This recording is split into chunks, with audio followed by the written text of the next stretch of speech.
Hi செல்லங்களா, எப்படி இருக்கிறீங்க? நம்ம இன்னைக்கு ஒரு பழத்தை பற்றி பார்க்கலாம். என்ன பழம்னா கொய்யாப்பழம். நம்மளோட வாழ்க்கையில் அன்றாடம் பயன்படுத்தக்கூடிய பழம்.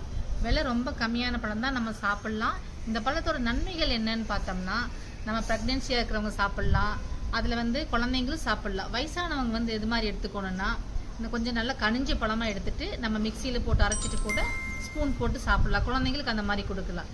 ஒரு காய் வெட்டான பழங்கள் சாப்பிடும்போது நல்லா லைட்டாக பெப்பரும் சால்ட்டும் போட்டு சாப்பிட்டோம்னா லங்ஸ் அலர்ஜி ரொம்ப கூடுதலாக இருக்குது, நல்லா இருக்குது. சளியெல்லாம் வெளியேறும். காய்ச்சல் சளி டைமில் ரொம்ப நல்லா நம்ம உடம்புக்கு சத்துக்கள் நிறைஞ்சிருக்கும். ஒரு பழம் சாப்பிட்டாவே போதும். இந்த பழம் சாப்பிட்டோம்னாலுமே நம்மள அந்த விதை இருக்கிற பழமாக தான் சாப்பிடணும்.